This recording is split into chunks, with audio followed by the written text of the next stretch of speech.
जय हिंद दोस्तों, blender animation की नई क्लास में आपका एक बार फिर से स्वागत है। मैं हूं नीलेश और आज हम लोग कुछ इस टाइप का क्रिएट करने वाले हैं। आप लोग इस तरीके का मशीनों में देखते होंगे कि इस प्रकार से पिस्टन वगैरह लगे हुए होते हैं। तो इस प्रकार से कैसे हम लोग ब्लेंडर के अंदर रिगिंग क्रिएट करेंगे वो आज हम लोग सीखने वाले हैं। तो चलिए क्लास को शुरू करते हैं। अभी हमने जो भी बनाया हुआ है इसे हम लोग हाइड करने वाले हैं। ऑल्ट टैब प्रेस करके मैं ऑब्जेक्ट मोड में चला जाता हूँ और बॉक्स बना के हम लोग इन सभी चीज़ों को सिलेक्ट करके एच प्रेस करके मैं हाइड कर देता हूँ। ये जो 3D कर्सर है इसे हमें इस सेंटर पे लाना है, तो शिफ्ट सी प्रेस करेंगे तो ये 3D कर्सर हमारा वर्ल्ड ओरिजिन पे आ जाएगा। अब आपको यहाँ से ट्यूटोरियल्स फॉलो करना है। पहले तो हम लोग यहाँ पे पिस्टन टाइप का स्ट्रक्चर तैयार करने वाले हैं, तो शिफ्ट ए प्रेस करेंगे और मैं ऐड कर लेता हूँ एक सिलेंडर। ये हमने सिलेंडर ऐड कर लिया है। टैब दबा के हम लोग चले जाते हैं एडिट मोड में। अभी मैं मटेरियल प्रीव्यू मोड में हूँ। यहाँ पे क्लिक करके मैं सॉलिड मोड में चला जाता हूँ। 1 प्रेस करके फ्रंट व्यू में आ जाएंगे और यस शिफ्ट जेड प्रेस करके इसे मैं थोड़ा सा कर लेता हूँ स्केल, और जी जेड प्रेस करेंगे इसे ऊपर साइड कर लेते हैं मूव। एस प्रेस करके मैं इसे थोड़ा सा स्केल भी कर देता हूँ। ऊपर वाले फेस को हम लोग सेलेक्ट कर लेते हैं और ई प्रेस करके मैं इसे थोड़ा सा कर देता हूँ एक्सट्रूड। 2 बार लेफ्ट क्लिक करेंगे, पूरा का पूरा लूप सेलेक्ट हो जाएगा। नम पीरियड प्रेस करके मैं इसके पास में आ जाता हूँ और ऑल्ट ई प्रेस करके एक्सट्रूड फेसेस अलाउंग नॉर्मल हम लोग कर लेते हैं। हमने एक्सट्रूड कर लिया है। ऊपर वाले फेस को सेलेक्ट कर लेते हैं और ई प्रेस करके मैं इसे थोड़ा सा कर लेता हूँ और एक्सट्रूड। अब हमें 3D कर्सर को यहाँ पे लाना है, तो शिफ्ट यस प्रेस करेंगे और कर्सर टू सेलेक्टेड पे आपको क्लिक करना है, तो आपका 3D कर्सर इस फेस के पास आ जाएगा। शिफ्ट ए प्रेस करेंगे और मैं ऐड कर लेता हूँ एक प्लेन। जब हमने प्लेन को ऐड किया हुआ है तो मैं एडिट मोड में ही हूँ। एस प्रेस करके मैं इसे कर ले रहा हूँ स्केल। नम पीरियड प्रेस करके हम लोग इसके पास में चले जाते हैं। यस बाई प्रेस करके मैं इसे कर लेता हूँ बाई डायरेक्शन में स्केल, और ई प्रेस करके इसे ऊपर साइड कर लेता हूं एक्सट्रूड। चलिए हमने कर लिया है इसे इतना। टैब दबा के मैं वापस आ जाता हूं ऑब्जेक्ट मोड में और राइट क्लिक करके हम लोग कर लेते हैं सेट ऑटो स्मूथ।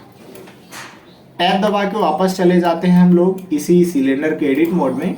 इस नीचे वाले फेस को सेलेक्ट कर लेते हैं। आई प्रेस करके इसे करेंगे इनसेट और ई प्रेस करके हम लोग इसे कर लेते हैं अंदर side extrude. Alt Z press करके एक्सरे मोड में भी जा सकते हैं, जिससे हमें पता लगेगा कि हमने कहां तक एक्सट्रूड कर दिया है। शिफ्ट डी प्रेस करेंगे तो ये डुप्लीकेट हो जाएगा। राइट क्लिक कर देंगे तो ये वाला फेस वहीं पे आ जाएगा। मैं पी प्रेस करके सिलेक्शन पे क्लिक कर दूंगा, तो अभी हमने जिस फेस को डुप्लीकेट किया था वो सेपरेट हो चुका है। टैब दबा के वापस चले जाएंगे ऑब्जेक्ट मोड में और अभी हमने जिस फेस को सेपरेट किया हुआ है उसे सेलेक्ट कर लेंगे। टैब दबा के चले जाएंगे इसके एडिट मोड में। ए प्रेस करेंगे तो पूरा का पूरा फेस सेलेक्ट हो जाएगा। 1 प्रेस करके मैं फ्रंट व्यू पे आ जाता हूं और नम पीरियड प्रेस करेंगे तो इसके पास में आ जाएंगे। यस प्रेस करके थोड़ा सा हम लोग कर लेते हैं इसे स्केल, और अब हमें ई प्रेस करके इसे कर लेना है बाहर साइड एक्सट्रूड। हमने इतना एक्सट्रूड कर लिया है। ऑल्ट जेड प्रेस करके एक्सरे मोड से बाहर आ जाते हैं और नम पीरियड प्रेस करेंगे तो पास में चले जाएंगे। ई प्रेस करके मैं कर लेता हूं एक्सट्रूड और एक बार फिर से ई प्रेस करके मैं कर लेता हूं इतना एक्सट्रूड। 2 बार लेफ्ट क्लिक करेंगे तो पूरा का पूरा लूप सेलेक्ट हो जाएगा, और शिफ्ट दबा के 2 बार लेफ्ट क्लिक करेंगे तो ये वाला लूप भी सेलेक्ट हो जाएगा। ऑल्ट ई प्रेस करके एक्सट्रूड फेसेस अलाउंग नॉर्मल हम लोग कर लेते हैं और मैं इतना कर देता हूं बाहर साइड एक्सट्रूड। यहाँ पे जाएंगे 2 बार लेफ्ट क्लिक करेंगे तो ये पूरा का पूरा लूप सेलेक्ट हो जाएगा, और ऑल्ट ई प्रेस करके एक्सट्रूड फेसेस अलाउंग नॉर्मल पे क्लिक करना है। अब मैं इसे बाहर साइड कर लेता हूँ एक्सट्रूड। चलिए हमने कर लिया इसे इतना एक्सट्रूड।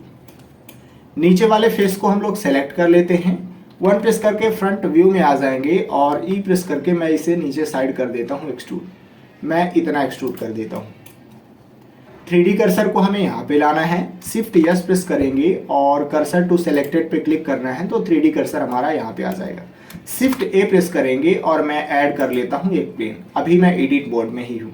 यस प्रेस करके हम लोग कर लेते हैं इसे स्केल, और यस बाई प्रेस करके मैं इसे बाई डायरेक्शन में कर लेता हूँ इतना स्केल।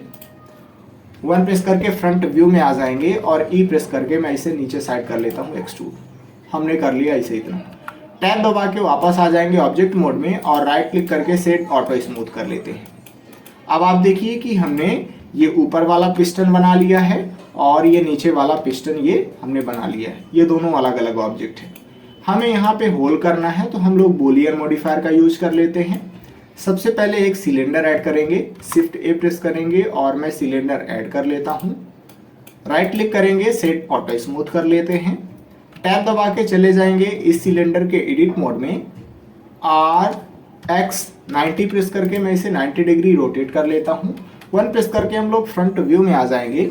ऑल्ट जेड प्रेस करेंगे तो एक्सरे मोड में आ जाएंगे और यस शिफ्ट बाई प्रेस करके मैं इसे कर लेता हूँ स्केल। GZ प्रेस करेंगे और नीचे साइड हम लोग कर लेते हैं मूव और यस शिफ्ट बाई प्रेस करके थोड़ा सा और कर लेते हैं स्केल। नम पीरियड प्रेस करके हम लोग इसके पास में भी जा सकते हैं। ऑल्ट जेड प्रेस करके एक्सरे मोड से बाहर आ जाएंगे और टैब दबा के मैं वापस आ जाता हूं ऑब्जेक्ट मोड में। अब हम लोग इस पिस्टन को सेलेक्ट करेंगे, रेंच आइकन पे जाएंगे, ऐड मॉडिफायर पे जाएंगे और अब हम लोग इस पे लगा देते हैं बूलियन मॉडिफायर। इस स्पीकर की सहायता से इस सिलेंडर को हम लोग सेलेक्ट कर लेते हैं। आप देखिए कि जैसे ही हमने सेलेक्ट किया इसे तो यहाँ पे एक होल नजर आ रहा है। अगर आपको होल नहीं दिखता है तो उसके लिए आप इस सिलेंडर को सेलेक्ट कीजिए और इसको हम लोग वायर के रूप में कन्वर्ट कर लेते हैं। यहाँ पे जाएंगे और हमें व्यू पोर्ट डिस्प्ले में जाना है और यहाँ पे आप देखिए कि ये टेक्सचर पे टिक है। अभी मैं इसे वायर के रूप में कन्वर्ट कर लेता हूँ तो आप देख सकते हैं कि यहाँ पे होल बन चुका है। मैं इसे सेलेक्ट कर लेता हूँ और अब हम लोग बूलियन मॉडिफायर को अप्लाई करने वाले हैं। रेंच आइकन पे जाएंगे और मैं यहाँ पे जाके अप्लाई पे टिक कर देता हूँ। अब बूलियन मॉडिफायर अप्लाई हो चुका है। इस सिलेंडर को सेलेक्ट करेंगे, 1 प्रेस करके फ्रंट व्यू में आ जाएंगे और टैब दबा के अभी मैं चला जाता हूँ सिलेंडर के एडिट मोड में। GZ प्रेस करेंगे और इसे ऊपर साइड कर देते हैं मूव। नम पीरियड प्रेस करके इसके पास में आ जाएंगे और यस शिफ्ट बाई प्रेस करके मैं इसे थोड़ा सा और स्केल कर देता हूँ और GZ प्रेस करके हम लोग नीचे साइड कर देते हैं मूव। टैब दबा के वापस आ जाते हैं ऑब्जेक्ट मोड में। अब यहाँ पे भी हमें होल बनाना है तो इस पिस्टन को सेलेक्ट करेंगे और इस पे भी हम लोग लगा देते हैं बूलियन मॉडिफायर। इस स्पीकर की सहायता से इस सिलेंडर को सेलेक्ट कर लेते हैं। अभी यहाँ पे थोड़ा सा प्रॉब्लम आ रही है, मैं फास्ट पे टिक करके देख लेता हूँ। जब हम लोग फास्ट पे क्लिक करेंगे तो यहाँ पे सही हो गया है। अब हमें यहाँ पे फिर से अप्लाई कर देना है तो मैं यहाँ पे जाऊँगा और हमें अप्लाई पे क्लिक कर देना है। सिलेंडर को सेलेक्ट करेंगे और इसे हम लोग कर देते हैं डिलीट। तो हमारा ये मॉडल जो है वो कंप्लीट हो चुका है। हमें बाद में स्प्रिंग भी बनानी पड़ेगी तो उसे हम लोग बाद में ही देख लेते हैं। चलिए अब हम लोग यहाँ पे बोन वगैरह ऐड करते हैं जिससे हम लोग रिगिंग आसानी से कर पाएँ। तो 1 प्रेस करके फ्रंट व्यू में आ जाते हैं, शिफ्ट ए प्रेस करेंगे और मैं ऐड कर लेता हूँ एक सिंगल बोन। ये हमारी सिंगल बोन ऐड हो चुकी है और वो यहाँ पे है। ऑल्ट जेड प्रेस करके एक्सरे मोड में जाके देखेंगे तो हमें ये बोन दिखाई देगी। लेकिन हम ये चाहते हैं कि ये बोन जो है तो फ्रंट से भी दिखाई दे। उसके लिए हम लोग यहाँ पे जाएंगे और हमें व्यू पोर्ट डिस्प्ले में जाना है और इन फ्रंट का जो ऑप्शन है इसे टर्न ऑन कर देना है। ऑल्ट जेड प्रेस करके हम लोग आ जाते हैं एक्सरे मोड से बाहर और आप यहाँ पे देख सकते हैं कि अब हमें यहाँ पे बोन नजर आ रही है। इस पिस्टन को सेलेक्ट करेंगे और टैब दबा के चले जाएंगे इसके एडिट मोड में। अब ये जो नीचे वाला अभी लूप है मैं इसे सेलेक्ट करने वाला हूँ। तो पहले तो एक फेस को सेलेक्ट कर लेते हैं, नम पीरियड प्रेस करके इसके पास में चले जाएंगे और यहाँ पे 2 बार लेफ्ट क्लिक करेंगे तो ये पूरा का पूरा जो लूप है वो सेलेक्ट हो जाएगा। शिफ्ट यस प्रेस करेंगे और कर्सर टू सेलेक्टेड पे क्लिक करना है तो ये 3D कर्सर यहाँ से यहाँ पे आ जाएगा। टैब दबा के मैं वापस आ जाता हूँ ऑब्जेक्ट मोड में और अब हम लोग इस बोन को सेलेक्ट करेंगे। टैब दबा के चले जाएंगे इसके एडिट मोड में और ये वाला जो हेड है मैं इसे इस 3D कर्सर के पास लाने वाला हूँ। शिफ्ट यस प्रेस करेंगे हम लोग और सिलेक्शन टू कर्सर पे आपको क्लिक करना है तो इस बोन का जो हेड है वो यहाँ पे आ जाएगा। अब हम लोग करेंगे क्या, एक बोन और हमें ऐड करना है और मैं बोन को यहाँ पे ऐड करना चाहता हूँ। तो शिफ्ट और राइट क्लिक करेंगे तो ये 3D कर्सर हमारा यहाँ पे आ जाएगा और अभी हम लोग इस बोन के एडिट मोड में ही हैं। मैं शिफ्ट ए प्रेस कर रहा हूं तो देखिए एक बोन और ऐड हो गई है। नम पीरियड प्रेस करके हम लोग इसके पास में भी जा सकते हैं। ये जो टेल है मैं इसे सेलेक्ट कर लेता हूं और जी जेड प्रेस करके हम लोग कर देते हैं इसे नीचे साइड मूव। हमने इसे कर दिया नीचे साइड मूव। इस बोन को सेलेक्ट करेंगे और जी प्रेस करके मैं इसे थोड़ा सा कर लेता हूं इतना।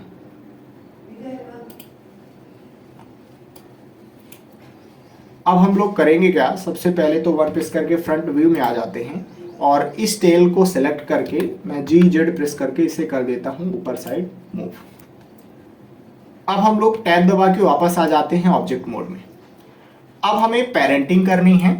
मैं ये चाहता हूं कि ये वाला जो पिस्टन है वो इस बोन के हिसाब से कंट्रोल हो, तो उसके लिए हम लोग सबसे पहले तो ऊपर वाले पिस्टन को सेलेक्ट करेंगे और शिफ्ट दबा के इस आर्मेचर को भी सेलेक्ट कर लेते हैं। अब आप देखिए कि ये वाली बोन और ये वाली बोन ज्वाइन है, एक ही है। तो अगर हम इसे बस सेलेक्ट करना चाहते हैं तो उसके लिए हमें पोज मोड में जाना पड़ेगा। कंट्रोल टैब प्रेस करेंगे और पोज मोड में आ जाते हैं। अब हमें इस बोन को सेलेक्ट कर लेना है और कंट्रोल पी प्रेस करेंगे और हमें बोन पे टिक कर देना है, तो पेरेंटिंग हो जाएगी। अब अगर मैं इस बोन को सेलेक्ट करके जी प्रेस करके यहाँ वहाँ मूव कर रहा हूँ तो आप देख सकते हैं कि ये जो पिस्टन है ऊपर वाला वो भी मूव हो रहा है। मैं राइट क्लिक कर दूंगा तो ये बोन यहीं पे आ जाएगा। उसके बाद हम लोग कंट्रोल टैब दबा के वापस आ जाते हैं ऑब्जेक्ट मोड में और अब हमें इस नीचे वाले पिस्टन को इस नीचे वाली बोन से पेरेंट करना है। तो अभी हमने नीचे वाले पिस्टन को सेलेक्ट कर लिया है। शिफ्ट दबा के इस बोन को भी सेलेक्ट कर लेते हैं और कंट्रोल टैब दबा के वापस आ जाएंगे पोज मोड में।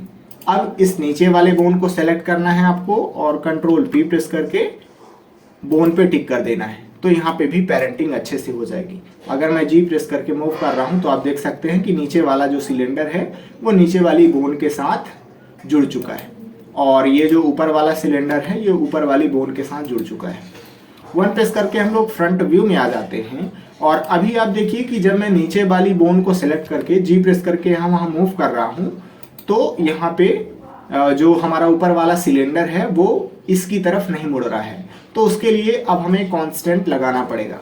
अभी हम लोग पोज मोड में ही हैं और यहाँ पे जाएंगे बोन कांस्टेंट पे। जो बोन कांस्टेंट होता है वो हमेशा पोज मोड में ही लगता है। हम लोग यहाँ पे जाएंगे और डैम्प ट्रैक वाला जो कांस्टेंट है इसे मैं यहाँ पे लगा देता हूँ। टारगेट में हमें ऊपर वाली बोन को सेलेक्ट करना है, तो सबसे पहले मैं इसे सेलेक्ट करूंगा और इसका हमें नाम देखना है। इसका जो नाम है वो है bone.001। तो इस बोन को सेलेक्ट करेंगे जिसमें अभी हमने कांस्टेंट लगाया हुआ है और इस टारगेट की सहायता से हम लोग सबसे पहले तो आर्मेचर को सेलेक्ट कर लेते हैं। और इसका नाम क्या था, इसका नाम था bone.001। तो हम लोग यहाँ पे जाएंगे, लेफ्ट क्लिक करेंगे और bone.001 जो है इसे मैं सेलेक्ट कर लूंगा। अब अगर हम लोग इस बोन को सेलेक्ट करके जी प्रेस करके यहाँ वहाँ मूव कर रहे हैं तो आप देखिए कि ये वाली जो बोन है ये ऊपर वाली बोन को ही ट्रैक कर रही है, यानी इधर साइड देख रही है। अब हम ये चाहते हैं कि जब हम लोग ऊपर वाली बोन को यहाँ वहाँ मूव करें तो ये वाली बोन भी नीचे वाली बोन को देखे, तो उसके लिए हम लोग ऊपर वाली बोन को सेलेक्ट करेंगे और इस पे भी वही वाला कांस्टेंट लगा देते हैं। डैम्प्ड कांस्टेंट पे हमें जाना है और लेफ्ट क्लिक करना है। इस स्पीकर की सहायता से आर्मेचर को सेलेक्ट कर लेंगे और इसका नाम क्या है आप इसे सेलेक्ट कीजिए और आप यहाँ पे देख सकते हैं कि इसका जो नाम है वो है बोन। तो हम लोग इसे सेलेक्ट करेंगे जिसमें कांस्टेंट लगा हुआ है और इसकी सहायता से हम लोग यहाँ पे बोन को सेलेक्ट कर लेते हैं। अब अगर हम लोग ऊपर वाली बोन को सेलेक्ट करके जी प्रेस करके यहाँ वहाँ मूव कर रहे हैं तो आप देख सकते हैं कि अच्छे से हमारी यहाँ पे रिगिंग हो रही है। और अगर नीचे वाले बोन को सेलेक्ट करके जी प्रेस करके यहाँ वहाँ मूव कर रहे हैं तो यहाँ पे भी सब कुछ बढ़िया ही है। अब हम लोग यहाँ पे लगाने वाले हैं स्प्रिंग, तो उसके लिए कंट्रोल टैब दबा के वापस आ जाते हैं ऑब्जेक्ट मोड में। 1 प्रेस करके फ्रंट व्यू में आ जाते हैं और इस नीचे वाले पिस्टन को सेलेक्ट करेंगे। टैब दबा के चले जाते हैं एडिट मोड में और यहाँ पे मैं इस एज को सेलेक्ट कर लेता हूँ। 2 प्रेस करके सिलेक्शन मोड में जाएंगे और इस एज को सेलेक्ट कर लेते हैं। शिफ्ट या कर्सर टू सेलेक्टेड पे क्लिक करना है तो ये वाला जो कर्सर है वो यहाँ पे आ जाएगा। टैब दबा के वापस हम लोग चले जाएंगे ऑब्जेक्ट मोड में और अब हमें सिंगल वर्टेक्स ऐड करनी है। शिफ्ट ए प्रेस करेंगे, मेश पे जाएंगे और ये जो सिंगल वर्ट का ऑप्शन दिख रहा है मैं यहाँ पे जाके टिक कर दूंगा। हो सकता है ये जो ऑप्शन है आपको ना नज़र आ रहे हों, तो उसके लिए आपको एक एड ऑन एक्टिवेट करना पड़ेगा। एडिट पे जाइए, प्रेफरेंसेस पे जाइए और एड ऑन पे जाके आपको यहाँ पे लिखना है एक्स्ट्रा, EXTRA। जैसे ही हम लोग एक्स्ट्रा लिखेंगे तो यहाँ पे आपको एक्स्ट्रा ऑब्जेक्ट का ऑप्शन मिल जाएगा। इस एड ऑन को आपको एक्टिवेट करना है। जैसे ही आप यहाँ से एक्टिवेट कर लेते हैं तो अगर आप ऐड में जाएंगे, मेस में जाएंगे तो ये सारे ऑप्शन आपको नज़र आ जाएंगे। मैं यहाँ से ऐड सिंगल वर्ड पे टिक कर लेता हूँ। हमारी जो सिंगल वर्टेक्स है वो इस 3D कर्सर के पास ऐड हो गई है, लेकिन अभी हमें वो दिखाई नहीं देगी। क्यों? क्योंकि अभी हम लोग हैं एज सिलेक्शन मोड में। उसके लिए हमें जाना पड़ेगा वर्टेक्स सिलेक्शन मोड में, तभी हम लोग इस वर्टेक्स को देख पाएंगे। जब हम लोग सिंगल वर्टेक्स को ऐड करते हैं तो ऑलरेडी हम लोग एडिट मोड में आ जाते हैं। अब हम लोग ये चाहते हैं कि हमारा इस वर्टेक्स का जो ओरिजिन है वो यहाँ पे चला जाए, क्योंकि अब हम लोग इस पे लगाने वाले हैं स्क्रू मॉडिफायर। तो टैब दबा के मैं वापस आ जाता हूँ ऑब्जेक्ट मोड में और अब हम लोग इस नीचे वाले सिलेंडर को सेलेक्ट कर लेते हैं। टैब दबा के वापस चले जाएंगे एडिट मोड में और 2 प्रेस करके मैं सिलेक्शन मोड में चला जाता हूँ। 2 बार हम लोग लेफ्ट क्लिक करेंगे यहाँ पे जाके तो ये पूरा का पूरा लूप सेलेक्ट हो जाएगा। नम पीरियड प्रेस करके मैं पास में आ जाता हूँ। अब हम लोग सबसे पहले इस 3D कर्सर को इस लूप के सेंटर में लाने वाले हैं। तो शिफ्ट यस प्रेस करेंगे और कर्सर टू सेलेक्टेड पे आपको क्लिक करना है। हमारा 3D कर्सर यहाँ पे आ चुका है। अब हम लोग ये चाहते हैं कि ये जो हमने सिंगल वर्टेक्स ऐड किया हुआ है इसका ओरिजिन यहाँ पे आ जाए। तो टैब दबा के वापस चले जाएंगे ऑब्जेक्ट मोड में और अभी हमने जो सिंगल वर्टेक्स ऐड किया हुआ है उसे सेलेक्ट कर लेते हैं। अगर आपको यहाँ से सिंगल वर्टेक्स सेलेक्ट करने में दिक्कत जा रही है तो फिर आप यहाँ से भी सेलेक्ट कर सकते हैं। जो भी आप ऑब्जेक्ट ऐड करते हैं तो यहाँ पे सारे ऑब्जेक्ट यहाँ पे आ जाते हैं। मैं इस पे टिक करूँगा तो ये देखिए कि ये सिंगल वर्टेक्स सेलेक्ट हो चुकी है। अब हम लोग करेंगे क्या, सबसे पहले तो इसका जो ओरिजिन है उसे यहाँ पे लाना है। तो ऑब्जेक्ट में जाएंगे, सेट ओरिजिन पे जाएंगे और ओरिजिन टू 3D कर्सर करना है। तो इस वर्टेक्स का जो ओरिजिन है वो यहाँ पे आ जाएगा। अब हम लोग इस वर्टेक्स में लगाने वाले हैं स्क्रू मॉडिफायर। रेंच आइकन पे जाएंगे, ऐड मॉडिफायर पे जाएंगे और जनरेट में जाके हम लोग इस पे लगा देते हैं स्क्रू मॉडिफायर। आप देखिए कि स्क्रू मॉडिफायर अच्छे से काम कर रहा है। यहाँ पे हम लोग इसको बढ़ाएंगे तो ये जो स्क्रू है उसकी ऊंचाई बढ़ती जाएगी और हम लोग यहाँ पे जितने ज़्यादा इस स्प्रिंग के फेरे बनाना चाहते हैं उतने ज़्यादा आपको यहाँ पे इस वैल्यू को बढ़ाते जाना है। और इसको मैं बढ़ा के कर देता हूँ 14। आपको उतना ज़्यादा यहाँ पे बढ़ा देना है कि जो स्प्रिंग है वो यहाँ पे अच्छे से फिट हो जाए। अगर आपको स्प्रिंग की हाइट कम या ज़्यादा करनी है तो आप यहाँ से कम या ज़्यादा कर सकते हैं। अभी मुझे इतना ही रखना है तो मैं इतना ही रहने देता हूँ। अब हम लोग करेंगे क्या, सबसे पहले तो यहाँ पे आप देखिए कि जो स्प्रिंग है वो उतनी ज़्यादा स्मूथ नज़र नहीं आ रही है। तो उसके लिए हम लोग यहाँ पे ये जो है ऑप्शन, इसकी वैल्यू मैं बढ़ा रहा हूँ। इसको बढ़ा करके मैं कर देता हूँ 30। और ये जो नीचे वाला ऑप्शन है वो रेंडर के लिए है कि रेंडर के समय कितनी वैल्यू यहाँ पे होनी चाहिए। तो मैं इसको भी बढ़ा करके कर देता हूँ 30। ये तो आप देख सकते हैं कि ये जो स्क्रू मॉडिफायर लगा हुआ है वो अब काफ़ी ज़्यादा स्मूथ नज़र आ रहा है। अब हम लोग सबसे पहले तो इस स्क्रू मॉडिफायर को अप्लाई कर देते हैं यहाँ से। और अभी ये मेस है, आप यहाँ पे देख सकते हैं कि उल्टा ट्रायंगल दिखा रहा है। अब हम लोग इसको कन्वर्ट करने वाले हैं कर्व के रूप में। राइट क्लिक करेंगे और कन्वर्ट टू पे जाके इसको हम लोग कन्वर्ट कर लेते हैं कर्व के रूप में। अब आप देख सकते हैं कि यहाँ पे कर्व की डाटा प्रॉपर्टी ये दिखा रहा है। मैं यहाँ पे जाऊँगा और अब हम लोग यहाँ पे जा कर के ये जो डेप्थ का ऑप्शन है मैं इसको बढ़ा लेता हूँ। जितना ज़्यादा हम लोग डेप्थ का ऑप्शन बढ़ाएंगे तो स्प्रिंग की जो मोटाई है वो भी बढ़ते जाने वाली है। अभी आप देखिए कि यहाँ पे उतना ज़्यादा स्मूथ नज़र नहीं आ रहा है। मैं राइट क्लिक करके सेट ऑटो स्मूथ कर लेता हूँ तो अब ये स्प्रिंग और भी ज़्यादा बढ़िया नज़र आने वाली है। अब हम करेंगे क्या, हम ये चाहते हैं कि ये वाली जो स्प्रिंग है वो भी इस पिस्टन के हिसाब से चले। तो उसके लिए हम लोग एक और बोन ऐड करने वाले हैं। सबसे पहले तो मैं बोन को सिलेक्ट कर लेता हूँ। 1 प्रेस करके हम लोग फ्रंट व्यू में आ जाते हैं और अब हम करेंगे क्या, सबसे पहले तो इस 3D कर्सर को यहाँ पे ला लेते हैं। तो उसके लिए इस ऊपर वाले सिलेंडर को सिलेक्ट करेंगे, टैब दबा के चले जाते हैं इसके एडिट मोड में। 2 बार लेफ्ट क्लिक करेंगे तो ये पूरा का पूरा लूप सेलेक्ट हो जाएगा। शिफ्ट यस प्रेस करके कर्सर टू सेलेक्टेड पे क्लिक करेंगे हम लोग, तो ये जो कर्सर है वो यहाँ पे आ जाएगा। टैब दबा के मैं वापस आ जाता हूँ ऑब्जेक्ट मोड में। अब हमें इस बोन को सेलेक्ट करना है और इसके एडिट मोड में चले जाना है। अब यहाँ पे मैं एक बोन और ऐड करने वाला हूँ। शिफ्ट ए हम लोग प्रेस कर देंगे तो आप देखिए एक बोन और ऐड हो जाएगी, और ये जो बोन है हमेशा 3D कर्सर के पास ही ऐड होती है। 1 प्रेस करके मैं फ्रंट व्यू में आ जाता हूँ और ये ऊपर वाली जो टेल है वो सिलेक्ट है। मैं GZ प्रेस करके इसे कर देता हूँ नीचे साइड मूव, और हम लोग इसे स्प्रिंग तक नीचे साइड करने वाले हैं। 1 प्रेस करके फ्रंट व्यू में आ जाएंगे और GZ प्रेस करके चाहें तो हम लोग थोड़ा सा इसे और नीचे साइड मूव कर देते हैं। ये हमने कर दिया इसे इतना। अब देखिए कि हमने इस बोन को ऐड किया हुआ है। मैं G प्रेस करके अगर दूर साइड लेके जा रहा हूं तो आप देखिए कि यहाँ पे पेरेंट ये नहीं है। क्यों? क्योंकि हमने इसे डायरेक्ट ऐड किया हुआ है, हमने इसे एक्सट्रूड नहीं किया था। मैं यहाँ पे पेरेंटिंग करने वाला हूँ, तो सबसे पहले इस बोन को सेलेक्ट करेंगे और शिफ्ट दबा के इस ऊपर वाली बोन को सेलेक्ट कर लेते हैं। कंट्रोल P प्रेस करेंगे और कीप ऑफसेट पे आपको क्लिक करना है, तो यहाँ पे ये पेरेंटिंग अच्छे से हो जाएगी। अब अगर मैं इस बोन को सेलेक्ट करके G प्रेस करके यहाँ वहाँ मूव कर रहा हूँ तो आप देखिए कि ये एक लाइन नज़र आ रही है। इसका मतलब ये है कि यहाँ पे पेरेंटिंग हो चुकी है। अब हम लोग टैब दबा के वापस आ जाते हैं ऑब्जेक्ट मोड में और कंट्रोल टैब दबा के मैं चला जाता हूँ पोज मोड में। अब आप देखिए कि अगर मैं G प्रेस करके यहाँ वहाँ मूव कर रहा हूँ तो कुछ इस प्रकार से यहाँ पे एनिमेशन वगैरह हो जाएगा। अब हम यहाँ पे स्प्रिंग को भी एनिमेट करने वाले हैं, तो उसके लिए सबसे पहले इस बोन को सेलेक्ट करेंगे और इस पे हम लोग लगाने वाले हैं स्ट्रेच टू नाम का एक कांस्टेंट। यहाँ पे जाएंगे और यहाँ पे जाके आपको लगाना है ये वाला कांस्टेंट। मैं यहाँ से इस पे लगा लेता हूँ ये वाला कांस्टेंट। इस फिगर की सहायता से हम लोग इस नीचे वाली बोन को सेलेक्ट करने वाले हैं। सबसे पहले इसे सेलेक्ट करके इसका नाम देख लेते हैं। इसका नाम है बोन। मैं इसे सेलेक्ट करूंगा जिसमें हमने कांस्टेंट लगाया हुआ है, और इस टारगेट से हम लोग यहाँ पे आर्मेचर सेलेक्ट करेंगे और यहाँ पे जाएंगे लेफ्ट क्लिक करेंगे। इसका नाम क्या था? बोन नाम था, तो मैं यहाँ से बोन को सेलेक्ट कर लेता हूँ।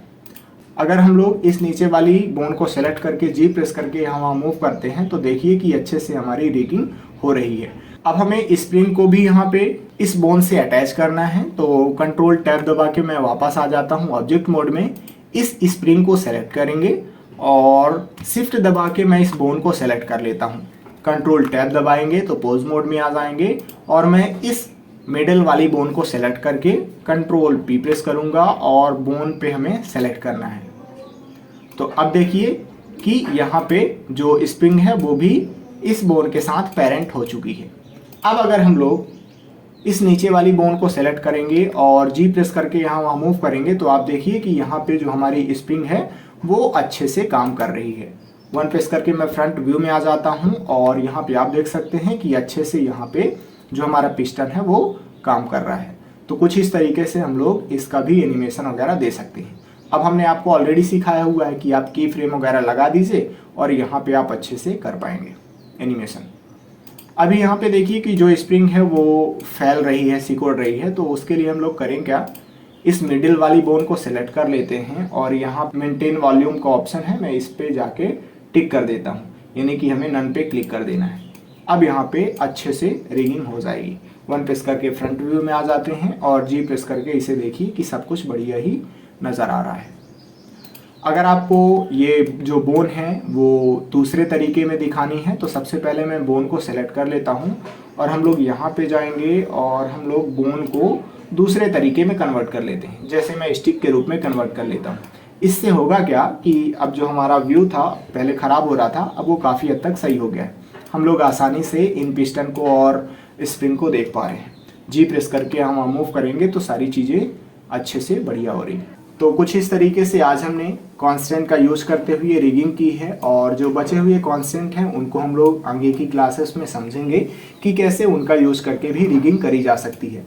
आपको ये जो पिस्टन बनाए हैं हमने इन सभी पे कलर करना है, और कलर करना हमने आपको ऑलरेडी सिखाया हुआ है। तो चलिए नेक्स्ट क्लास में मिलते हैं। जय हिंद।